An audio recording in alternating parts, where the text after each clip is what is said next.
Assalamualaikum, nama saya Muhammad Anas bin Anwar.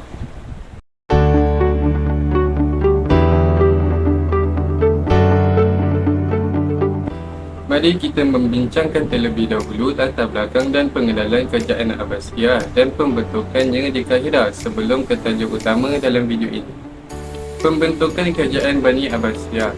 Kerajaan Bani Abbasiyah ialah nama yang diberi oleh Khalifah Baghdad, iaitu Empayar kedua Islam selepas kejatuhan kerajaan Bani Umayyah. Kerajaan ini telah merampas kuasa pada tahun 750 Masihi selepas mereka berjaya mengalahkan tentera Umayyah dalam peperangan. Kerajaan ini berkembang selama 5 kurun tetapi secara perlahan-lahan telah mengalami zaman kejatuhannya. Kerajaan ini akhirnya berakhir pada tahun 1258 Masihi selepas Ulang Ruhan yang merupakan seorang panglima tentera Mongol menghancurkan kota Baghdad. Antara faktor-faktor terdirinya kerajaan Abbasiyah adalah kerana pembentukan kerajaan Bani Umayyah adalah melalui kekerasan dan rampasan kuasa sehingga mengakibatkan pertumpahan darah. Sebagai contohnya, peperangan Ali dengan Muawiyah. Selain itu, khalifah-khalifah dalam kerajaan Bani Umayyah yang tidak menunjukkan ketertarikan mereka dalam aspek politik. Contohnya Yazid bin Muawiyah yang lebih mementingkan diri dari soal negara. Beliau hanya menghabiskan masa dengan berfoya-foya. Seterusnya adalah penghinaan yang keterlaluan oleh Bani Umayyah ke atas Syiah Ali adalah satu daripada sebab yang membangkitkan kebencian orang-orang Islam terhadap kerajaan Umayyah.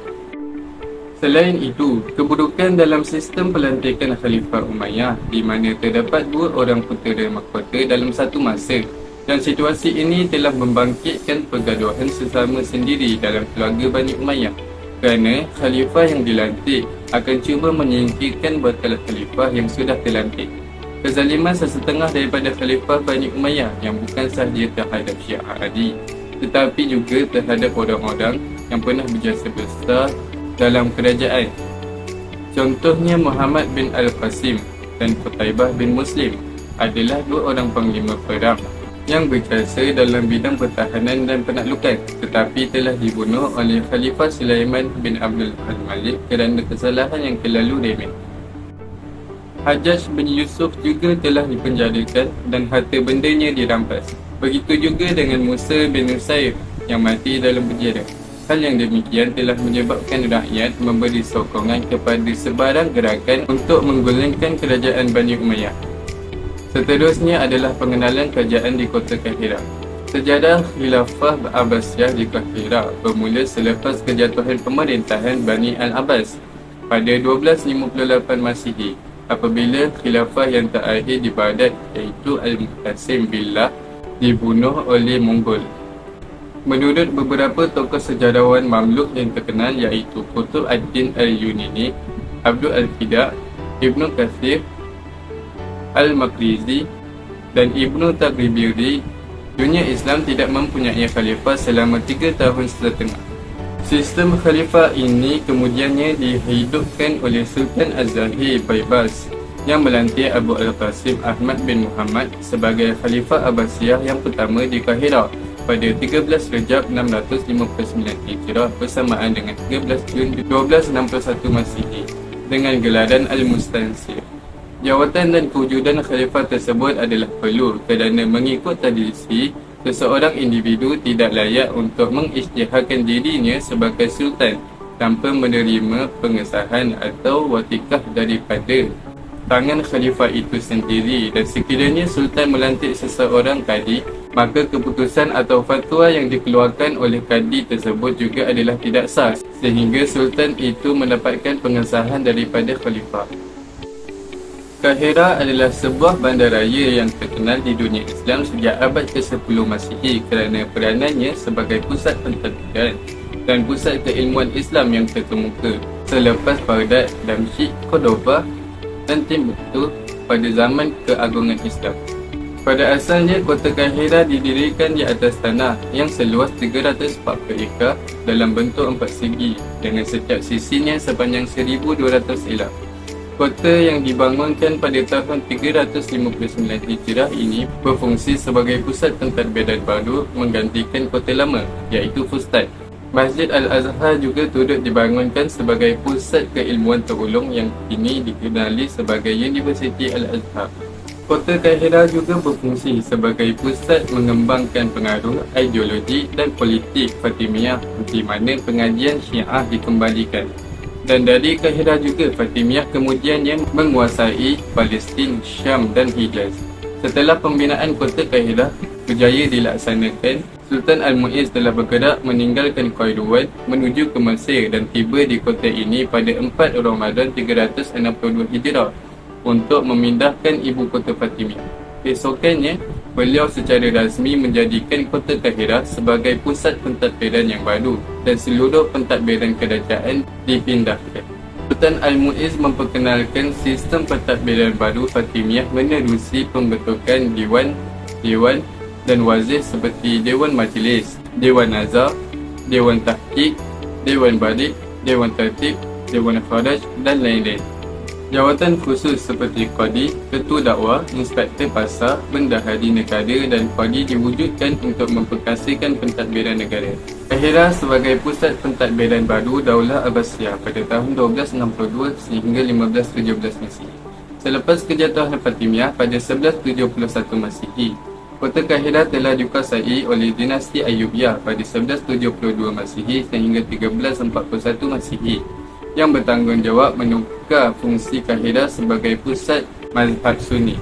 Sebelum munculnya dinasti Mamalik 1341 Masihi hingga 1517 Masihi yang menjadikan Kahirah sebagai pusat pentadbiran baru Daulah Abbasiyah pada 1262 Masihi hingga 1517 Masihi. Setelah Baghdad diserang oleh Hulaguhan pada 1258 Masihi, kota Kahirah yang terkenal sebagai Kota Seribu Menara telah melahirkan tokoh-tokoh ulama dan cendekiawan Islam yang terkenal, dengan Universiti Al-Azhar menjadi pusat pendidikan Islam yang terulung. Seterusnya adalah tajuk utama dalam video ini, iaitu Khalifah Muhammad Al-Mutawakkil Al-Amr III. Biodata dan sejarah Khalifah Muhammad Al-Mutawakkil Al-Amr III pada tahun 1517, iaitu kali kedua. Persoalannya, kenapa kali kedua beliau memerintah? Adakah kes Khalifah sama seperti bekas Perdana Menteri Malaysia iaitu Tun Mahathir? Baik, Muhammad Al-Mutawakkil Al-Amr III memerintah pada tahun 1509 sehingga 1516 dan kembali memerintah pada tahun 1517. Nama sebenar beliau ialah Abu Abdullah An-Nasir Muhammad Al-Mustamsik Yaqub. Khalifah Al-Mutawakkil III merupakan Khalifah Abbasiyah yang terakhir di Kahirah. Beliau menggantikan ayahnya sebagai Khalifah pada 1508 Masihi setelah mendapat persetujuan Sultan Al-Ashraf Konsul Al-Rawi. Semasa menjadi Khalifah, Al-Mutawakkil III menjalankan tugas-tugas tidak penting sebagaimana yang pernah dilaksanakan oleh para Khalifah terdahulu, seperti memberi bai'ah kepada Sultan, menyampaikan ucapan tanya pada setiap awal bulan Islam kepada Sultan, menerima tetamu negara dan menghadiri majlis serta mesyuarat tanpa memberi sebarang pandangan dan pendapat.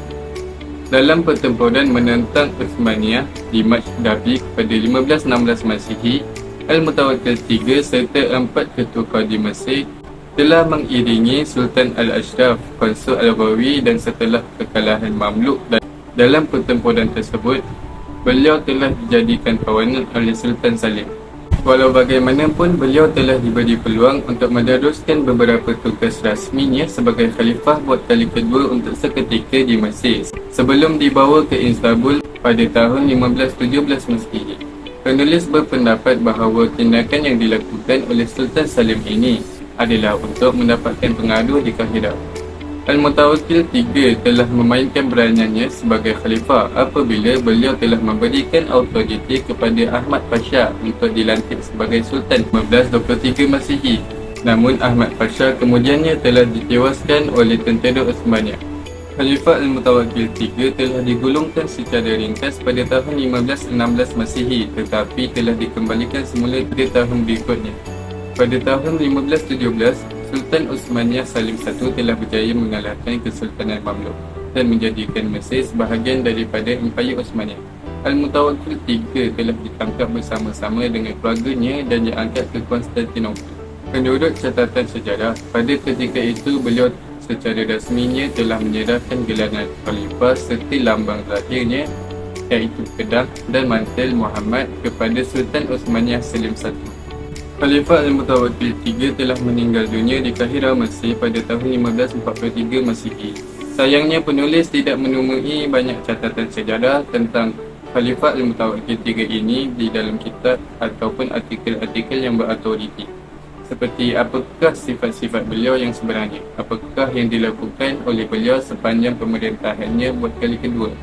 Sekian sahaja video kali ini. Assalamualaikum warahmatullahi wabarakatuh.